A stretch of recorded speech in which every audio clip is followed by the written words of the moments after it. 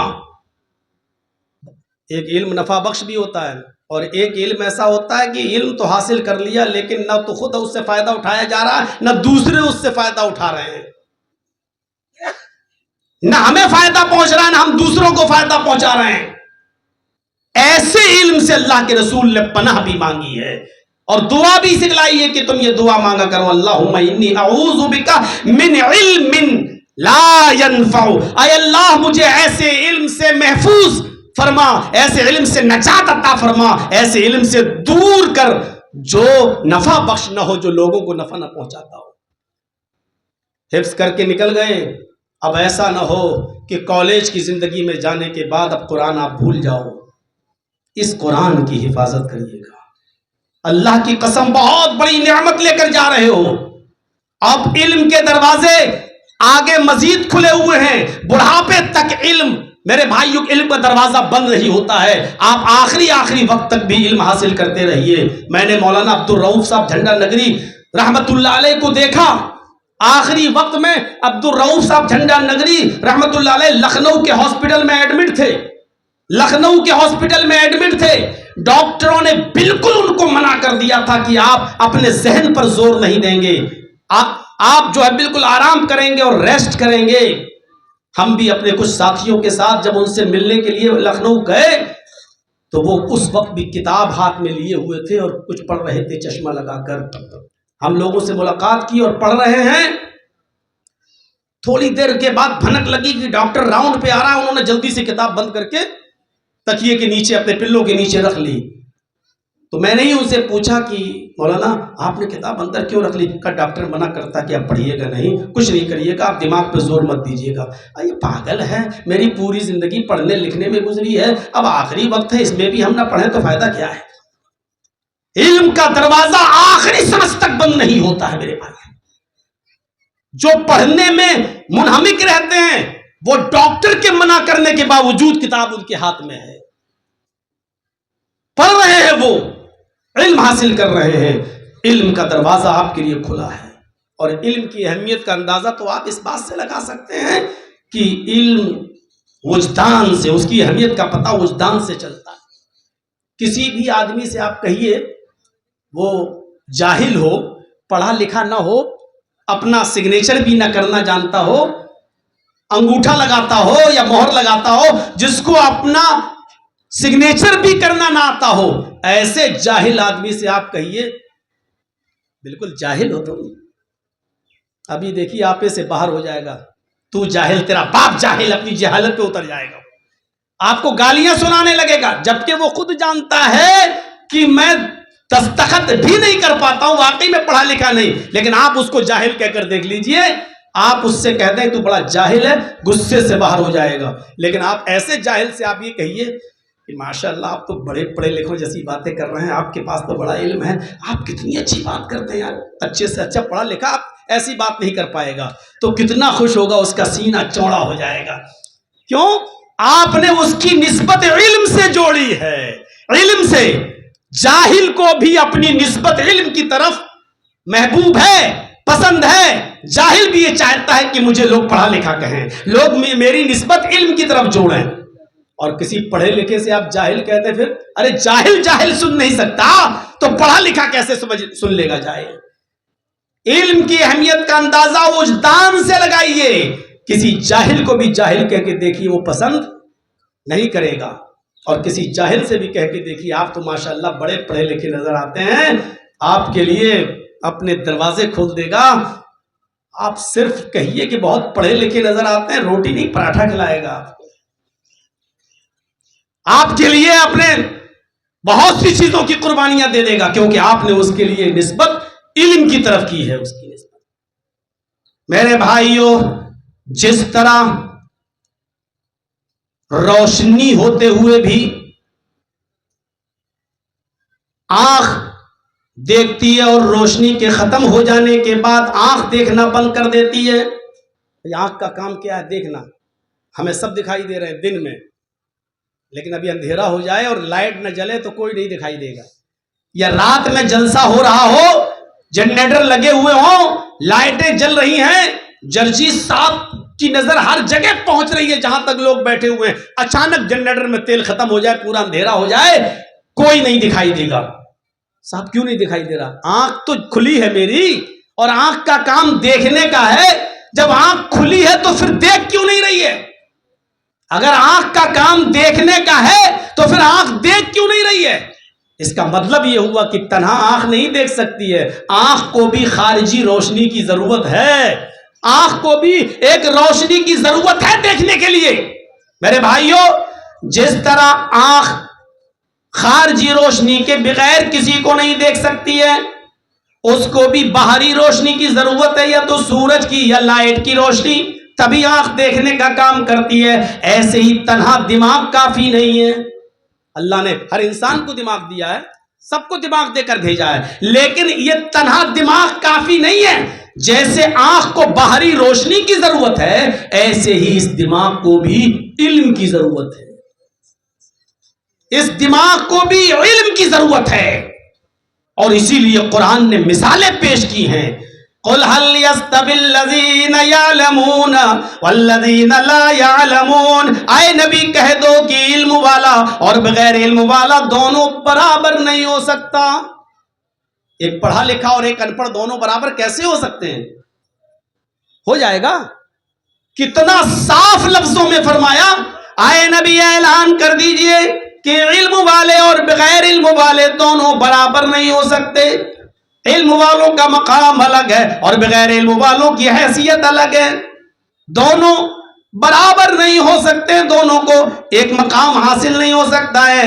ایک جگہ تو اللہ رب العالمین نے علم کو روشنی اور بے علمی کو اندھا پن سے تعبیر کیا ہے.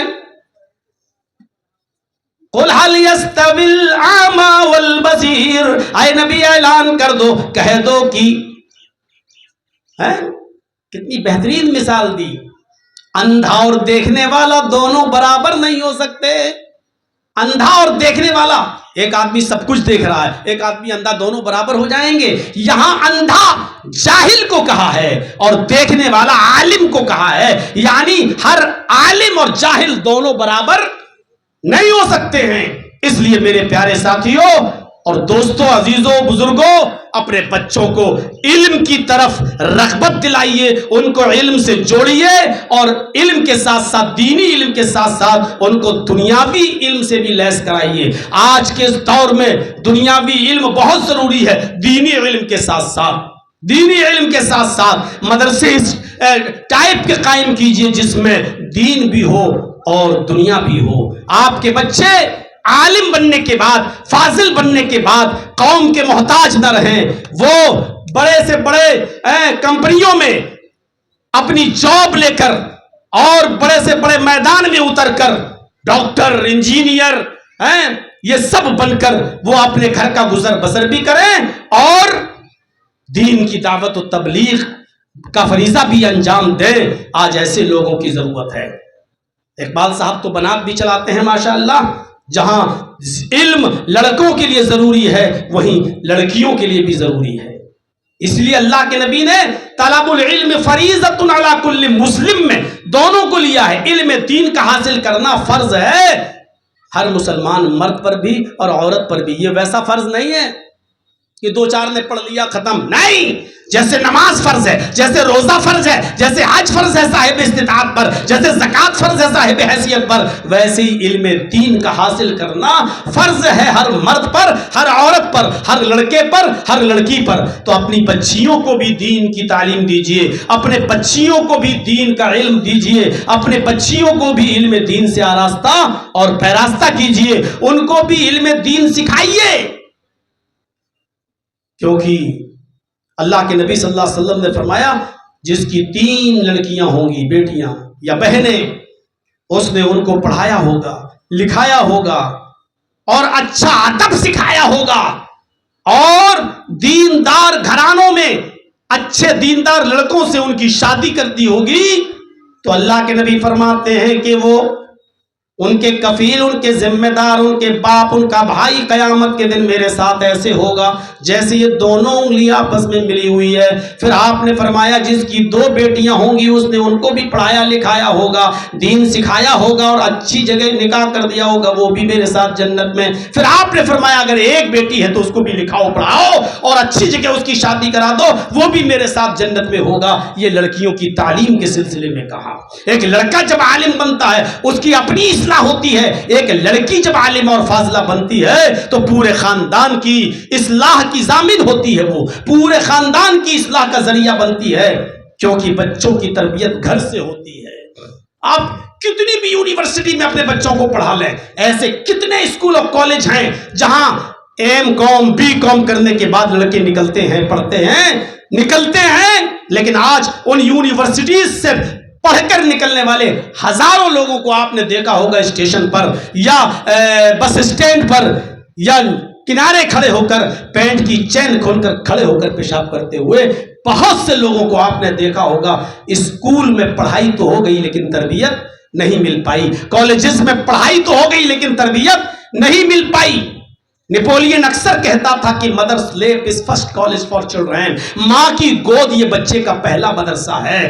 بچہ ماں کی گود سے تربیت حاصل کر کے نکلتا ہے۔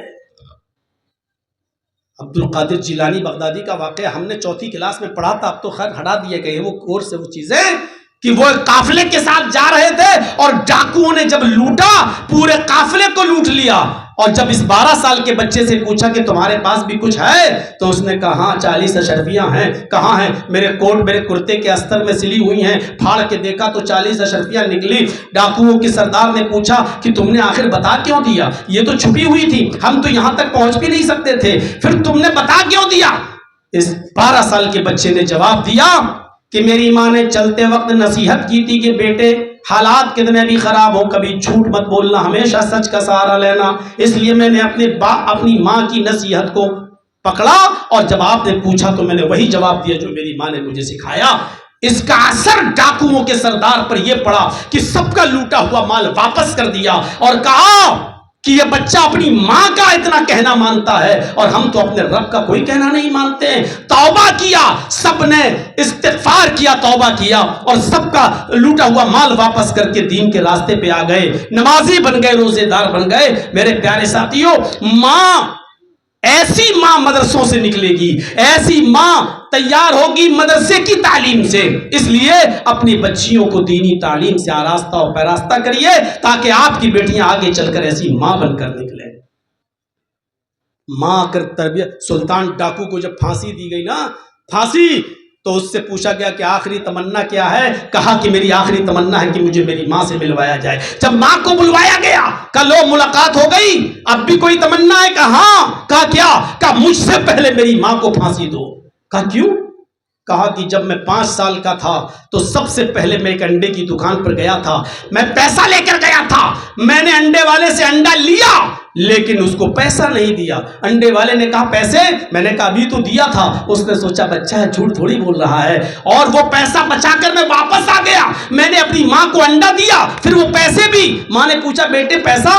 کہا کہ انڈے والے کو میں نے بے وقوف بنا دیا اور میں جھوٹ بول گیا کہ میں نے دے تو دیا، تو میری ماں نے میری پیٹھ تھپ تھپائی تھی۔ کہا بیٹا اچھا ہوا تو نے ایسا کیا، اب شام کی بھی چولہا جل جائے گا میرے گھر پر۔ وہیں سے مجھے چوری کا دروازہ میرے لیے کھلا اور میں پھر آگے چل کر اتنا بڑا ڈاکو بنا کہ جو مجھے مال نہیں دیتا تھا میں اس کا مرڈر کر دیتا تھا، قتل کر دیتا تھا، اور پھر بالآخر پکڑا گیا اور قانون کے شکنجے میں آ کر مجھے پھانسی کی سزا سنائی گئی اور آج میں پھانسی کے تختے پر لٹک رہا ہوں۔ اس تختے پر پہنچانے والی میری ماں ہے، اس لیے مجھ سے پہلے میری ماں کو پھانسی دی جائے۔ ماں چاہے تو اپنے بچے کو اچھی تربیت بھی دے سکتی ہے اور ماں چاہے تو اپنے بچے کو بہترین تربیت اور بری تربیت دونوں دے سکتی ہے۔ میرے بھائی جو مسند احمد میں ایک واقعہ نقل کیا گیا ہے کہ ایک صحابیہ جس کے گھر میں جب بچہ پیدا ہوا تو وہ بچہ جب بھی پیشاب کرتا تھا، وہ بچہ جب بھی پیشاب کرتا تھا، ماں اس کی شرمگاہ پر پانی کا ایک لوٹا ڈال دیتی تھی۔ بچے نے جب بھی پیشاب کیا ماں نے پانی ڈال دیا۔